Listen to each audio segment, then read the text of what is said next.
Hey everyone, and welcome back to the Leadership Project with your host Mick Spears. We bring you thought-provoking guests and topics every week to challenge your thinking about leadership. Our aim is to help you become the leader that you wish you always had as we learn together and lead together.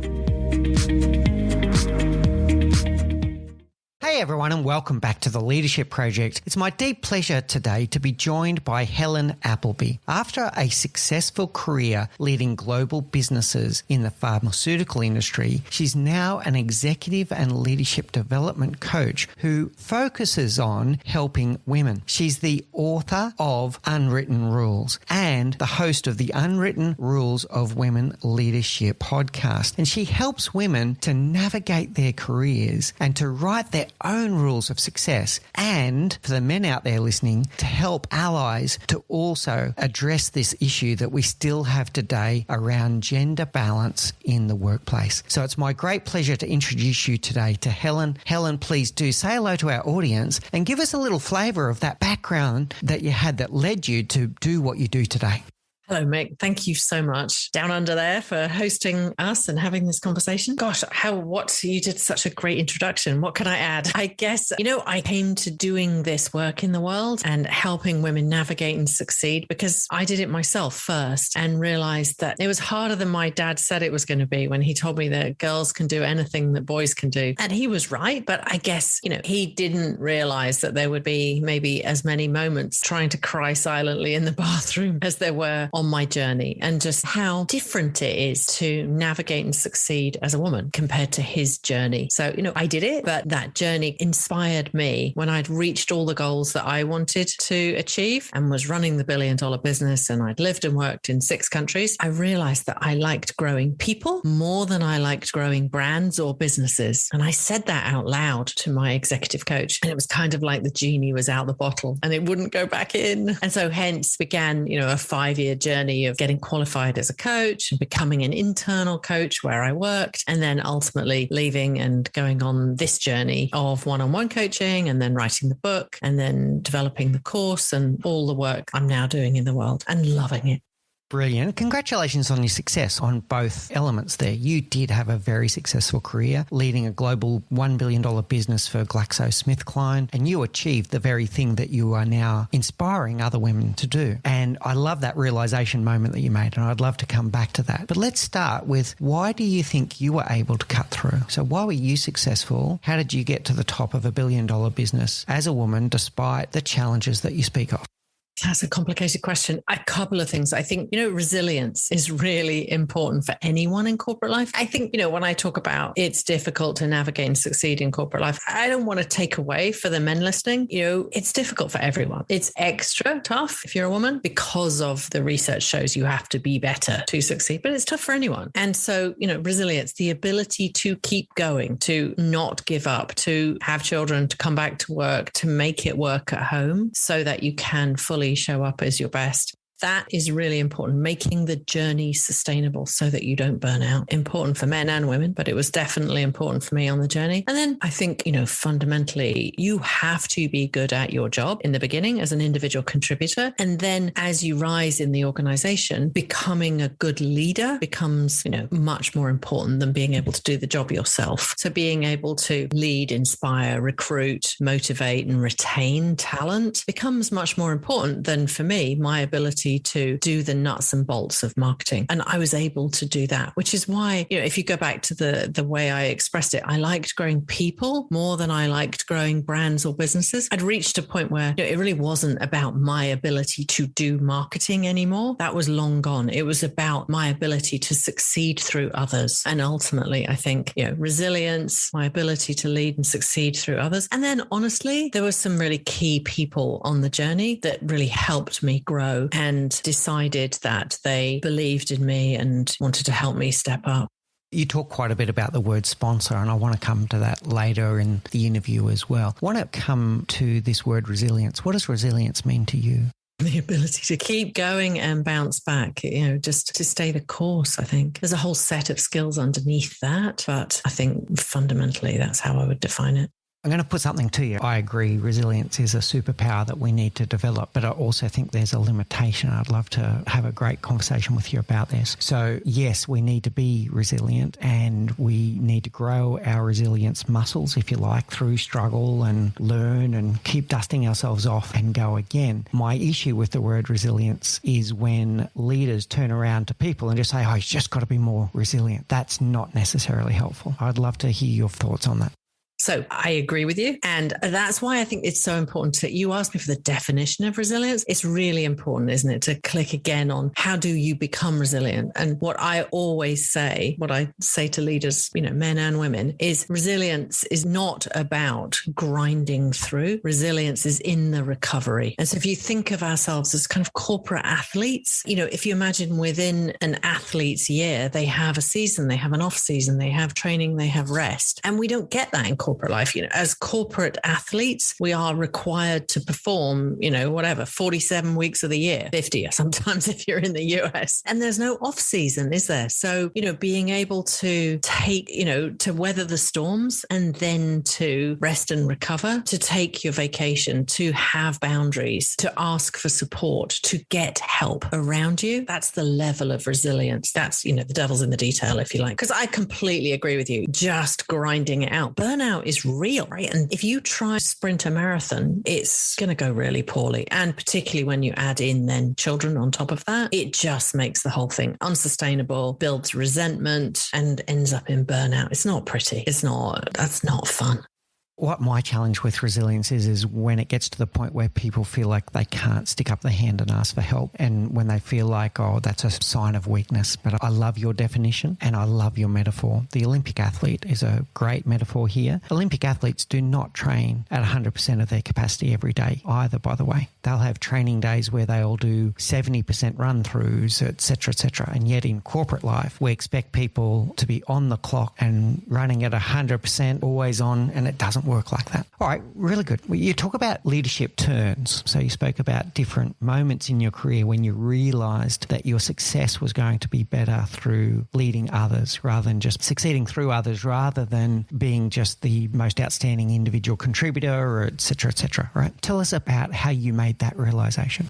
Gosh, I think that when you start to manage people, honestly, Mick, I don't remember there was one day when I realized it. There wasn't like a pivotal moment when I realized it. But I think on the journey, when we're at the beginning of our careers, we are promoted for being the smartest in the room, the one that can figure it out, the one that can work the hardest, the one that, can know all the details. And as you rise, you realize that if you continue being that person, you become the bottleneck in your organization and in your team. And so as I got more projects and more countries and more markets, it just became obvious that the smarter the people I hired, the better we all did. And so I think it did reach a point where I realized, I have got to where I always wanted to be, and it's not about me anymore. I do remember thinking, this is not about me. I don't need the credit. I don't feel like I need to climb. I am entirely here in service to my team. And that just makes people want to work for you. It makes, when you can get a team that is aligned and healthy and where there's no politics and everybody knows what's going on and everybody's supportive and,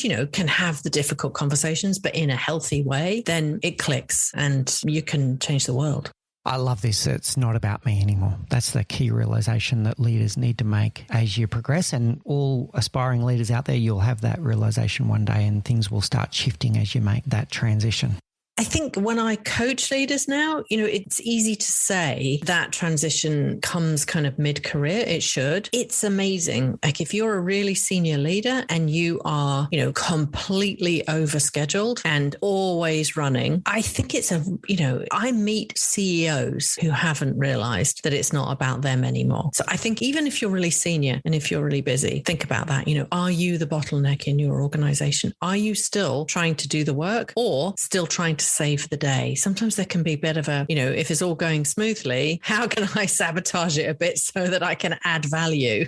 And part of that can be a challenge to the person's identity, because if they've always been seen as the superstar, now for it to be not all about them can be a challenge to their identity. And where do I add value? What is my role now? Do they need me? Exactly. And then when we make the mindset shift to realize that you're a human being, and just like every other human being on this planet, you're only given 24 hours every day. So the amount of work that you can physically get through is always going to be capped, and you're going to limit your impact on the world if you just try and do everything yourself. So you become the bottleneck, as you mentioned. You suffocate the organization. And one of the mindset shifts I try to get people to make is every time you're physically doing something, you're actually robbing someone else of the opportunity to learn and grow how to do that thing that you're doing for them. How does that sit with you, Helen?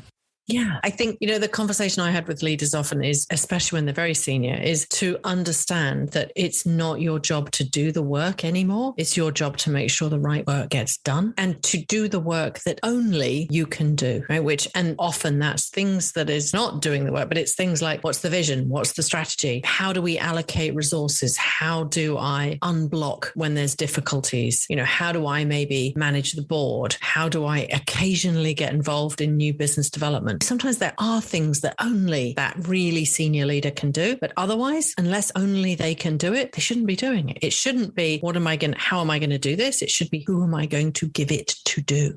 That's a wonderful takeaway there, is to think about the things that only you can do. I'll just add, make sure it's an honest reflection of the things that only you can do.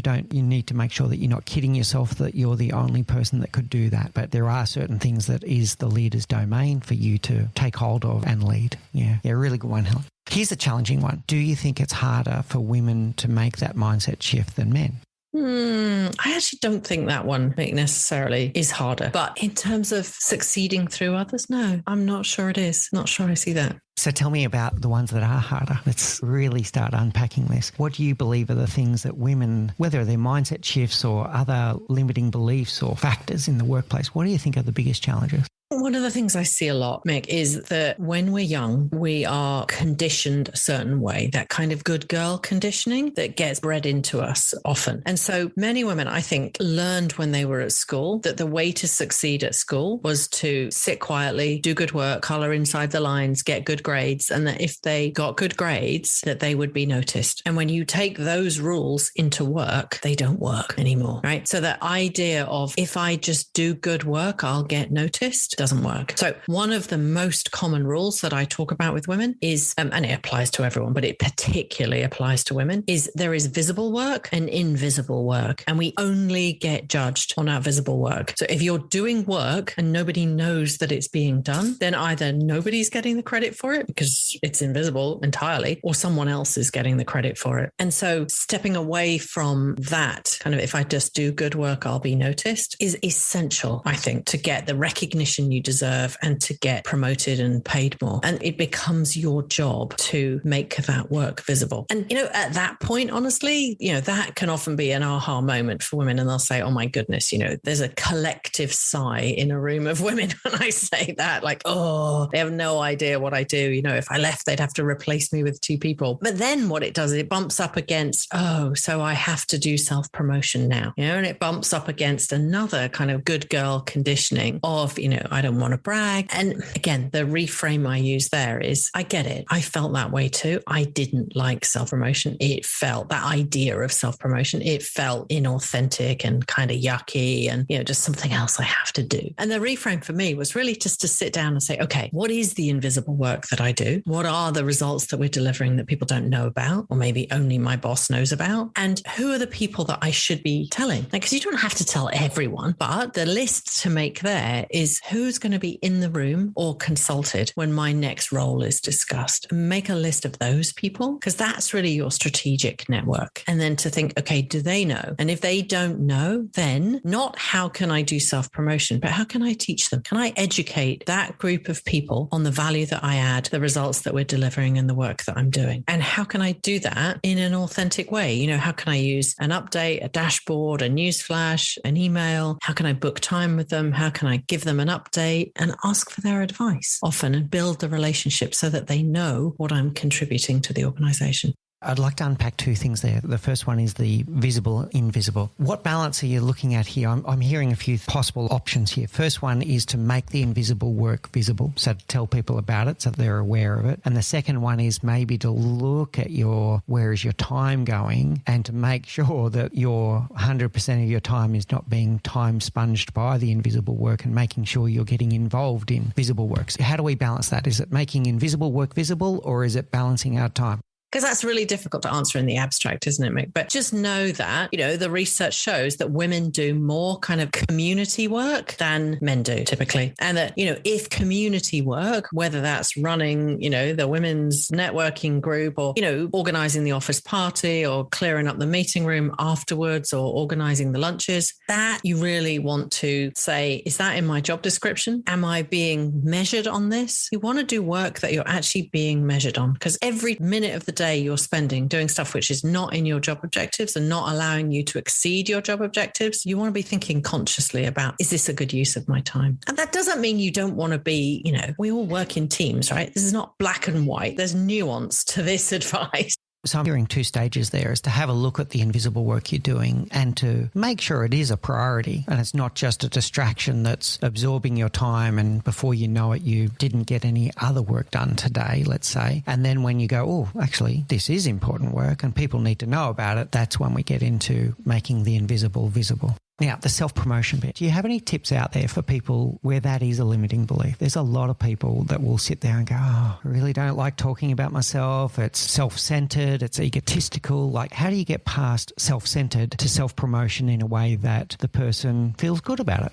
And like I just said, the flip for me is not that it's self-promotion. The flip for me is to turn it from self-promotion into education, because that felt much more authentic for me. Can I teach that list of people that I've just made, my strategic network, the people that are going to be in the room or consulted when my next role is discussed? Can I teach them and give them an update on what we're doing? And honestly, a big helper for that is ask for advice. So Mick, you're a customer of mine and you're, a senior leader in another part of the organization. We're developing this. I'd love to give you an update and to get your thoughts, right? This is what we've done so far. It's, the results are amazing. This is what's happening next. We're really proud of it. So-and-so from your team's been amazing. They've given such great input. Is there anything that we're missing? Is there anything that you see that we're not seeing? What would you like? How can we make it even better? What's your advice? Does all of it, right? It shows you, what Helen's up to, the project she's working on, that she's working with so-and-so in my team, and, that they're contributing. And you leave that meeting, don't you, feeling like, wow, I had input, I got asked for advice, that was really positive. You leave with a completely different view of Helen that maybe you didn't know so well this morning. The other opportunity that I sometimes talk about is sometimes with senior leaders or with other people in your strategic network, sometimes there are moments when we are with them which are a bit informal and a bit unplanned. So I call them micro encounters. So there might be a Zoom call and everybody's coming to this Zoom call, and Mick, who's a senior leader and on Helen's list of people who will be consulted or in the room when my next role is discussed, happens to jump on Zoom early too, right? And it's just you and I. And the temptation there is, I find with women, is to just say, how are you? I'm fine, thanks. So what I say to women is, you are no longer allowed to say, I'm fine, thanks, or to talk about the weather, right? I'm a Brit. We can always talk about the weather. Like, oh, I'm fine. It's pouring with rain out there. How are you? Like that. Don't do that. Use that micro encounter. And instead of saying, when you say to me, how are you, Helen? Great, thanks. We got the results of the research on the project that I'm working on. I need to come and see you because I'd love your input actually, because we're going to be coming to you and asking for money in a few months. And I'd just love to get your input before we get there. Would that be okay? Boom. Again, you're left with a completely different view of Helen, aren't you? Compared to a Brit that was talking about the rain. But no, actually, she's leading that project and it's going well. And she wants to come and talk to me. Completely different in that long. And that's a far more interesting conversation now. And I really know how you are, instead of, it could have been just an exchange of pleasantries at that point. Because I got to tell you, in Australia, people all the time say, oh, how you doing? Yeah, okay. But you have no idea how they really are, because there's no content there. There's no substance behind it's just become a turn of phrase. It's not even really the true answer anymore. So I'm hearing three things there, Helen, three powerful things that people can think about on the mindset shift: that you're not self-promoting, you're educating, and you're asking for input. You're asking for advice. advice. And that doesn't sound self-serving at all. That sounds very productive, and it's serving two purposes. It is educating them, it is getting their input, and they're becoming aware of what you're doing. And the third one was those micro opportunities. So they convert these micro encounters from, how are you? Yeah, I'm good, to, yeah, I'm great. Oh, yesterday it was so good, the meeting with Merck Sharp and Dome. I know that was a competitor, but yeah, I had a great meeting yesterday with customer XYZ. You know, we really knocked it out of the park. You've just answered their question, how are you? And you've informed them of something that you did. Very good. Yep. And remember, on the advice thing, I think advice is really easy for everyone, or most people anyway, to authentically ask for, and particularly women. And I think it's a really underused tool, because if I ask you for advice and then I go away and I listen and I put your advice into practice, and then I say to you, you know, I'm going to do that, Mick. Can I come back in a few weeks' time and give you an update? And then I come back in a couple of weeks and say, I did it. It really helped. This is what's happened since. Any other thoughts? Right? What's happening there is you're helping me grow, and you're seeing that you're helping me grow. And people subconsciously support what they help to build. So you're actually getting invested in, you know, we're building the relationship, but you're invested in how you're helping me to grow. And that is really powerful as a way of building a relationship. And, you know, you mentioned earlier, didn't you, that I often talk about sponsors, but, you know, it's a way of building a mentoring relationship, and mentor relationships ultimately can build to sponsor relationships. Yeah, I love that. And I'm going to add a word there, if it's okay, on the investment. I think they're then, at that point, they're emotionally invested. They're not just invested in the outcome, they're emotionally invested now because they feel like they were part of the journey. Yeah, that's really good. And people do support what they create. And in this case, you're giving them space to co-create with you. Yeah, very powerful. All right, I'm going to throw one at you that I struggle with. I've struggled with this one for a while. In fact, a few years ago, I got in a bit of heated debate over this one, and it helped me to continue my awareness. And so I'm on even saying it to you now, I'm already in two minds about my own thoughts on this, but it is a real challenge. So we know that there's a glass ceiling, and I wish it wasn't the case, but we know it still exists. We know that we have a disproportional amount of men in senior roles compared to women, and the higher you go, the more disproportionate it gets. Now, one of the factors that I've picked up in my career through this is about the job application in the first place. So a new role has come up, either to enter a company or to get that promotion. A new role has come up. There is a job description. And when men look at the job description, let's say that there's 10 essential criteria, and we could talk about how poorly job descriptions are written. That could be one avenue of this. But if there's 10 essential criteria and the man meets 6 of them, they're generally going to apply and convince themselves that they can grow into the 4 that they don't meet. And what I understand, and I'm not a woman, so what I understand from my research and from what people tell me is a woman would not apply for the job unless they met all 10 criteria. Is that true? That's what the research says. Yeah. Right. So tell us, how do we break that? I think by making that research well known. Well, yeah, okay. Awareness is good. What I'm getting at here is when I wrote an article about this a few years ago, the response I got from many advocates was to say, and it wasn't the intention of my article, but it was interpreted this way, and I can reread it and see why, that I was trying to convince women to be more like men, and you just got to back yourself and just get out there and be more like men. And that's not what I intended. And I don't want women to be inauthentic and not be themselves, but I do want them to have the courage to put in an application even if they don't perfectly match the role. So how do we balance this? I don't want you to assimilate and pretend to be a man to get on in a man's world. I can't believe I even said those words, right? That's not what I want. But how do we convince women to be more courageous and just go for it? I think oftentimes the support of other women can do that. Oftentimes having really great mentors and sponsors can also help. Having other women around you who can, are on the same journey as you and can reflect back your greatness. But I think some of it honestly comes back to good girl conditioning, but taking an interest in the careers of women that are around you. As a leader, if you are recruiting for a role, thinking about, who else can I ask to apply, and encouraging them, talking to them. If we talk about mentors and sponsors, what the research shows is that often we mentor and sponsor people that look like us when we were younger, which is natural, right? That's even what I'm doing, helping women navigate and succeed, kind of younger versions of me. So as a leader, if you are also doing that, thinking through, who am I spending time with? Whose career am I interested in? Who am I having coffee with? Who am I giving advice to? And do they all look like me? If that is the case, don't make that list. If if that is the case, how can I look broader? And how can I maybe think about who has applied for the role and who else's career do I know, or who else is around in the organization who could do this role? And maybe I want to sit and take an interest in their career and encourage them to apply. But to be honest, Mick, while the system is set up like it's difficult to invent a new system from within the system, right? What will ultimately get more women senior is getting more women senior and changing the system. We've got a long way to go, and I hope that one day you and I are having a conversation and we've made more progress than what we've done today, but we need to keep on working on it every day. The sponsor thing is an interesting one. Let's talk about that. Let's go from the individual first and then to the sponsor. How does an individual look for the right sponsor?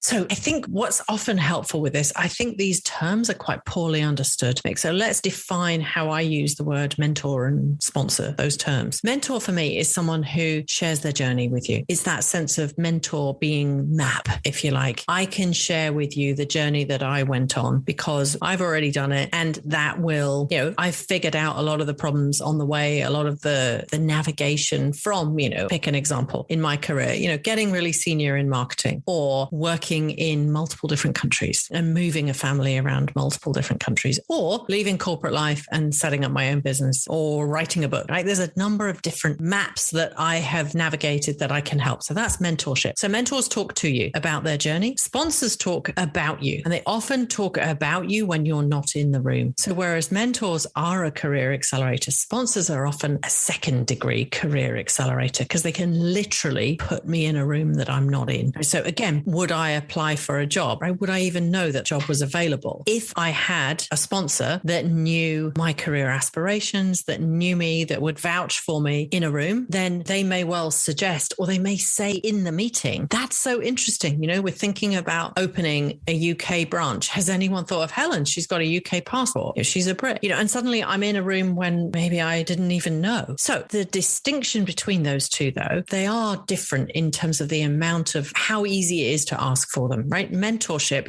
Mick, can I book some time with you because I love what you've done with your podcast and I'd love to get your advice? That's different. That's a different level of commitment from a mentor. Whereas sponsorship, to put me in a room that I'm not in, my point is that mentorship is easier to ask for, right? Sponsorship, you're actually risking some of your reputation to put Helen in the room and to endorse me. And often that's hard to ask for. You don't know me, Mick. Could you recommend me for this next time it comes up? I don't know. So sponsorship is harder to ask for and it's more earned. And where our mentors actually can be internal or external, depending on what you want mentorship on. They don't have to even work for your company, right? Leaving corporate life and becoming a coach. It's unlikely that anyone in your organization is going to mentor you on that, right? That would be a mentor outside, wouldn't it? Whereas sponsors usually are internal. So they often come from bosses, previous bosses, other senior leaders that you've worked with really well and who know you, or potentially the mentors in your organization that you've got to know, because those are the people that know you well enough and understand your aspirations to put you in a room. And if they don't, then that's another piece of education you need to do, right? Who's going to be on the list or consulted? And do they know not just your invisible work, but what your career aspirations are? And, Mick, I'm really interested in that kind of role in the next few years. I'd love it if you hear of those kinds of opportunities coming up. Could you let me know? Or, could you keep me on your radar? Keep me on your radar is a great expression. It doesn't mean I want a job from you right now. It means, but I'm interested in future. I think the key one there is you have to be clear about with them. If you've got this dream that you've always wanted to be the head of quality and they don't know, well, they can't help you with that. But if you have that dream, you need to be able to share it with them. All right, that's really powerful. I want to go to some of the other limiting factors that I see. And I always feel like I'm skating on thin ice on some of this, but it's from a place where I want to be the best possible ally that I can be to help change this world. The next one is about, I've heard you talk about what I would call apologetic language. Your term was leaky language, which I love. So the amount of times, whether it's a presentation, an interruption at a meeting, or whatever the case may be, for whatever reason, and men do it too, by the way, but women seem to do it with a higher percentage of prevalence, that they will start with, oh, sorry, I really rushed putting my presentation together today. Bear with me for a moment. And then if I'm on the receiving end of that question, the impact of whatever you're going to say next is already diminished. How do we address this? Please put it in in your words. You can articulate it better than I can. So I call it leaky language, Mick. And I will just make the distinction that,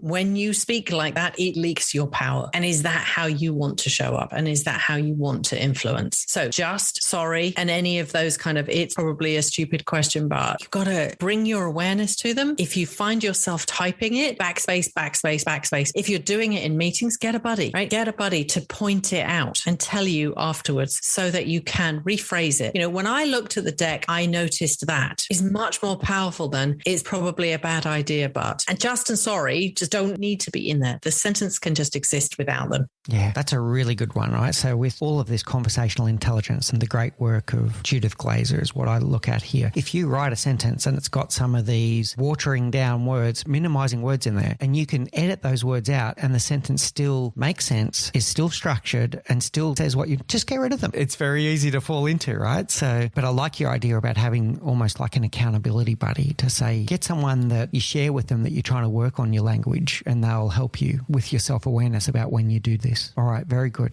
I think it comes from good girl conditioning too, right? It's the minimizing. And there is a way of being warm and calm and powerful without giving away your power. You don't have to be like, get this to me this afternoon. I don't mean that, but you also don't want just a quick note to ask that. Could you possibly, sorry, you don't want that either. Yeah, that's probably the next one I want to try on is the authenticity. Now, we are seeing a shift in this one, still slow, but we are seeing a shift in this one. But think about you and I are from a similar era, Helen. So these examples I'm going to give, I think, are going to sit well with you. If I look back a couple of decades or even more, and there was a perception that if a woman was going to be successful in leadership, that they had to assimilate and be like men. So I'm talking a Margaret Thatcher was more masculine than most prime ministers before or after her, right? And that was what I believe, without asking her directly, she felt she needed to do to get on and be successful. We now see Jacinda Ardern, the Prime Minister of New Zealand, and unfortunately I heard yesterday that she's resigning, but she's warm. She's still strong. She's still, I'm going to say fearless, but she's warm. And I don't know her personally, but I get the feeling that she shows up as her authentic self every day. How do we continue that shift so that women can bring their superpowers to the table, be respected for their authentic self and the strengths that they bring to the conversation?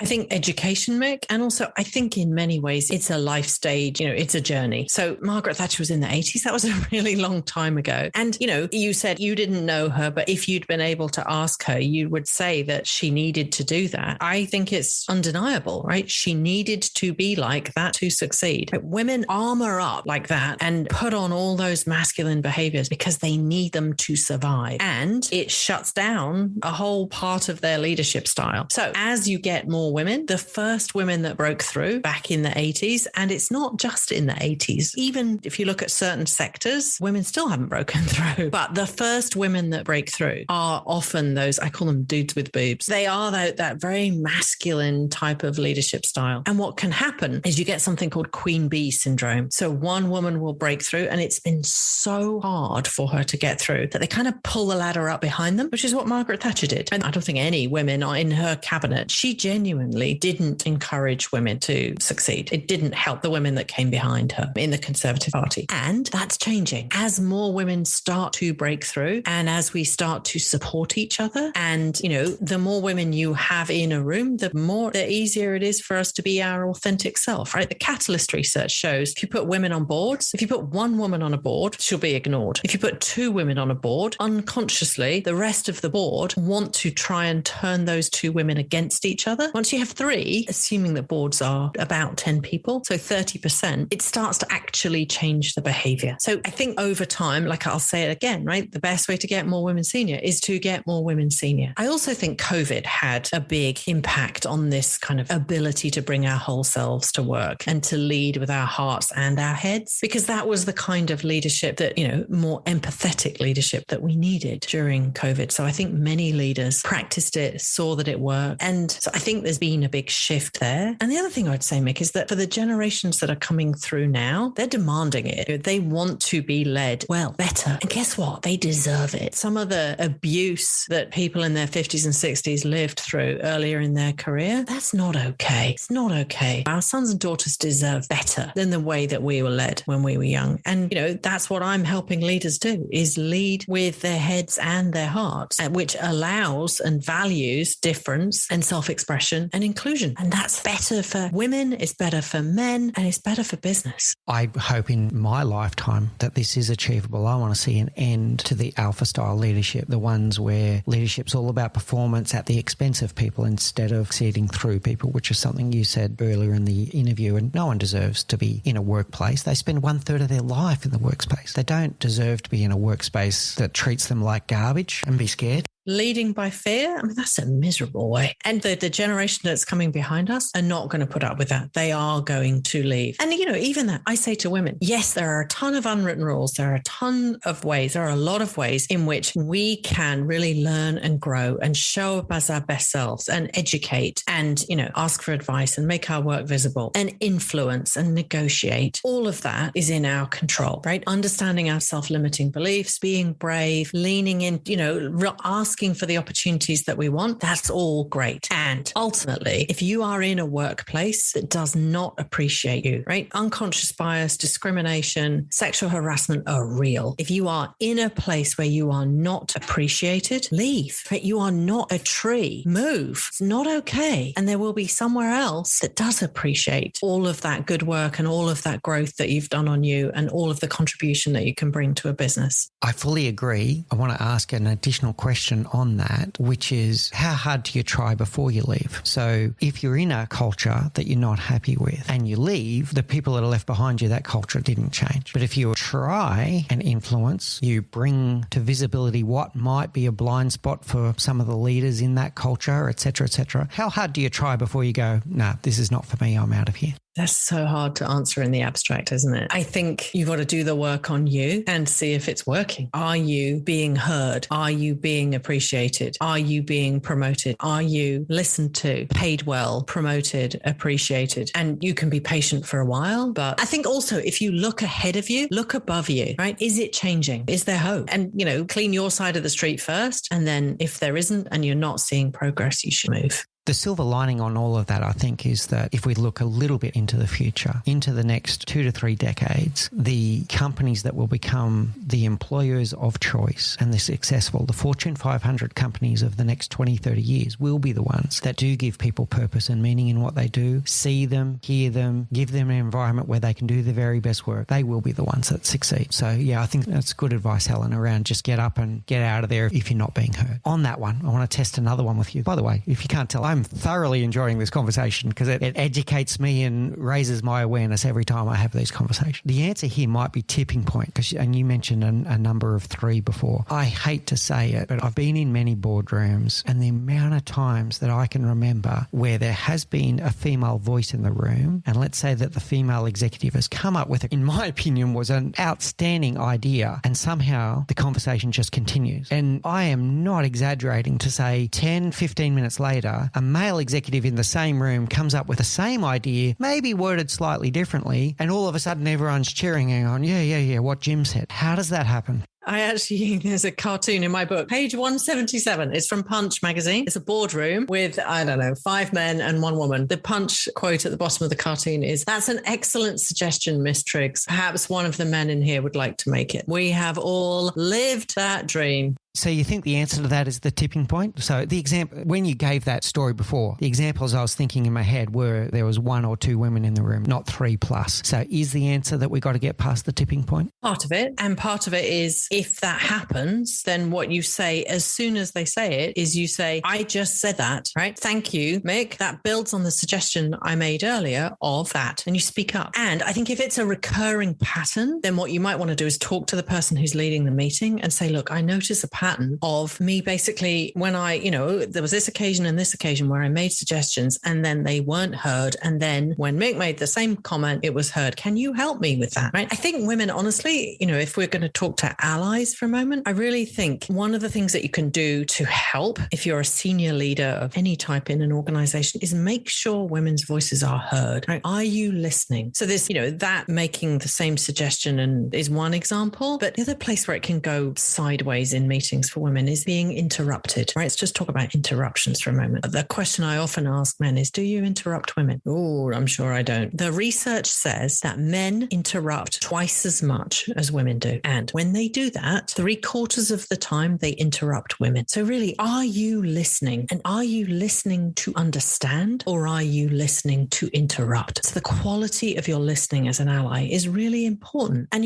women, we don't get off the hook either. The uncomfortable part of this unconscious bias is that, yes, women interrupt less. But when we interrupt other women more than we interrupt men. So the quality of your listening in meetings is really important. And so let her finish is a really important phrase, right? I just said that, and let her finish. Like, remember those two expressions. And, having other women in the room support you, or having allies in the room. Honestly, if I get interrupted, it's harder. I can just keep speaking, or I can say, let me finish. But it has more power if an ally does it. And it has even more power if a man does it. So as a senior leader, are you listening? Are women's voices being heard? And, another way that leaders can help is, are we being judged the same? I find women are judged differently, and particularly women of color, right? They walk an even narrower tightrope. So really thinking about, if you're describing someone, if you're in a talent review or a discussion about a promotion, and you're describing the way Helen is, would you describe me the same way and use the same adjectives if I was a man? Are you judging me differently because I'm a woman? Right? Are you more judgmental about the fact that I'm direct, or about the fact that I'm ambitious? And just really bringing awareness to, if her name was Henry, would we say the same thing? And, judging us in a promotion context is really important too. We talked, didn't we, earlier about this, 6 out of 10 skills, there's fairly old data now about how women will apply for roles differently. But there's a real difference as well in how we're judged when it comes to getting promoted. So what the research shows is that men are often promoted based on their potential, right? So what does potential mean? They haven't done it yet. So if you take a role ABCD, right, you're looking for a role with ABCD, right, competencies or track record, right? What will often happen in the discussion is, if they're talking about Mick, they'll say, he's done ABC. That's amazing. He's going to crush D. Of course, he has the potential to do that. Unconsciously, when it comes to a discussion about a woman, they'll say, she's done ABC, but hasn't done D. Maybe she's not ready yet. So really bringing some awareness to, are we judging and holding the women to the same standards as we're holding the men to, can make a huge difference. There's a lot of powerful takeaways from there. I want to summarize a little bit. I'll do my best here, Helen, and I'm going to go on the allyship part of this. So the first one is listening, and that listening is not the same as waiting for your turn to talk or waiting for your turn to interrupt, as you put it. So listening, truly listening. And what I'd add there, if I can, is then at the end of the input that was provided, to take the time to show that you really listened in front of everyone, to summarize it back and say, okay, that was a really interesting point you made there, Helen. What I took away from that was blah, blah, blah. Thank you. And by doing that in front of everyone, you're setting the ritual and the celebrating the reward, the practice of the female speaking up and everyone listening when she speaks up, not talking over, not interrupting. The second one was then, if they are interrupted, you're encouraging women to say, hey, hang on a sec, I'm still talking here. Or in the case that someone else repeats the idea later, that you say, hey, isn't what I said 5 minutes ago? I just said that, yeah. And you can smile and laugh, like, I just said that. And what I'm thinking here is the allies can really play a role here. If a female is interrupted in a meeting and they try to say, hey, I'm still talking, and people talk over the top of them, if you're the chair of the meeting in particular, you can take control of that and say, hang on a second, Helen has the floor. She wasn't finished. Or if there's a case where Helen has a wonderful idea and Jim has the same idea 7 minutes later and Helen does or does not say anything, you can say, Jim, that's exactly what Helen said a moment ago. Were you not listening? Or, yeah, this is Helen's idea. Let's get her to tell us more about that, Helen. Shift the focus back to the person that came up with the idea in the first place. How does that sit with you? Yeah. And I think the more at the beginning, certainly the more positively you can do that, the better, because the likelihood is that Jim probably didn't do that on purpose. He didn't sit there and say, right, now I'm going to steal Helen's idea, right? It's unconscious. So again, good point, Jim. Helen, I think you made a similar point earlier. Do you want to talk to that again without making Jim wrong at the beginning? If it becomes a pattern and Jim always does that, then fine. We need to haul Jim outside and say, Jim, dude, like, listen up. That's not okay. That's not healthy behavior. But in the beginning, we can do it in a healthy, constructive, how can we run this meeting even better kind of way. The final thought, the final distinction I would leave allies with, mate, is the distinction between confidence and competence, right? Knowing the difference between those and being aware of that when you're promoting someone. Often I find their style leans into more confidence, and we can confuse as leaders confidence with competence. So double clicking on the confidence and making sure who's actually delivering the results in the team, right? Jim might be speaking about them, but did Jim actually do the work, right? And understanding if the two are together, because both together is great, but confidence without competence can get us into all sorts of trouble and, can skew us against really understanding the contributions of women. Yeah, I like this competence thing. This is really good. And I want to double down then on what you were saying before about judgment, which is then if you're in that situation and you're making a promotion or you're making a new recruitment, ask yourself the honest question, am I judging everyone to the same standard, or am I allowing some level of bias to impact my judgment? And what you were saying before about potential versus accomplishment. So if the woman's got a track record, you'll say yes, but if the man's got the potential to get there, you'll say yes. That's quite unfair. So it takes a conscious effort to check your bias and make sure you're judging people to the same standard. All right, well done. I've got one more, and I'm dying to ask this one as well. And this one is around the emotion of guilt. So this is not on a huge sample size. So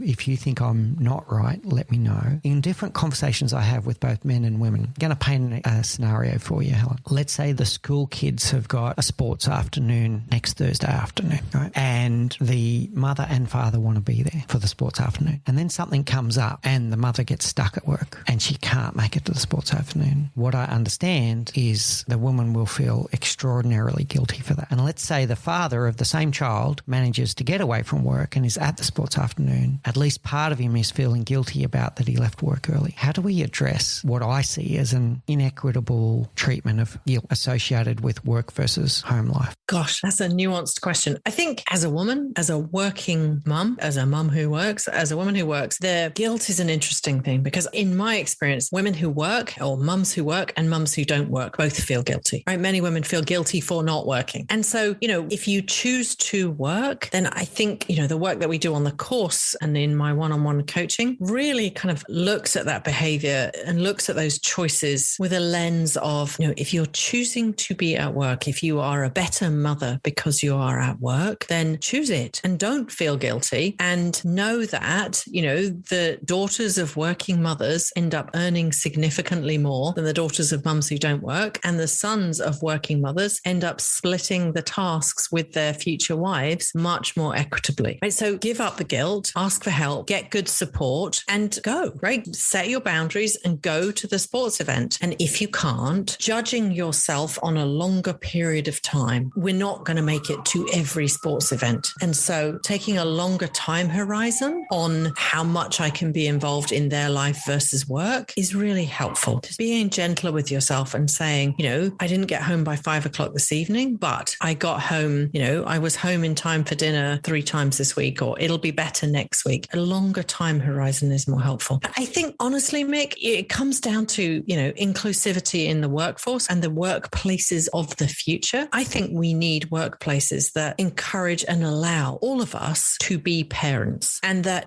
allow men to, where work allows, watch their kids play sport, and where work allows, our women to leave. And the double standard is old school, right? And it has to shift. The guy who says, I'm going to watch my son play sport, and who's a hero, like, oh, Mick, you're such a great dad. Good for you. And if I say it, then, oh, Helen's leaving early today. Not very committed then. That comes back to do you judge women differently? Would I say that if it was Michelle that was leaving, or, if it was Henry that was leaving? So that's why having more women senior will breed those kinds of environments where men get to see their kids during the week too, where men can have a balance and not have to choose between work and home either. So the two sides of the coin I'm hearing here, Helen, and the bias and the societal expectation is 1,000% there, that people have that expectation in every household, in the Western world at least, the expectation that the man is the predominant breadwinner and the woman is the predominant caregiver. All of that bias and the societal expectations and the things that you were saying about, the man that leaves work early to go to the sport event is a hero, but the woman is not committed to a job. All of those things exist and we need to address those. The second part of the coin was about the guilt that the individual then feels, the emotion that they go through. And you can say that guilt is driven from good girl conditioning. You can say it's societal expectations, but the emotion that is felt then is guilt. And what the advice I'm hearing from you in that situation is choose it and own it. Choose your path and own it. And be a role model for your kids, right? I think, our kids are watching us as mums. And if we are mums that are constantly stressed, constantly feel guilty, harried, with no boundaries, is that the kind of role model you want to be? I think you want to be a mum who has boundaries, who loves her work, who, comes home and tells great stories about, oh, mummy's got a really important meeting today. And, she didn't come this time to the sports, but I'll be there at the weekend because, there was a big meeting and we did great. And, being proud of what you do and sharing that with your kids is the role model that I wanted my kids to have. I love both of those, the element there, role modeling it, but then talking about it. Talk it around the dining table. Talk about your day. That's a great way of making the invisible invisible. All right, thank you so much, Helen. That draws us now to our rapid round, which are the same 4 questions we ask all of our guests. First one is, what's the one thing that you know now that you wish you knew when you were 20? That there's visible work and invisible work, and we only get judged on our visible work. Nice one. That's a big takeaway for me today. That's huge. I love it. And the practical tips that you gave around how to handle it as well. What's your favourite book?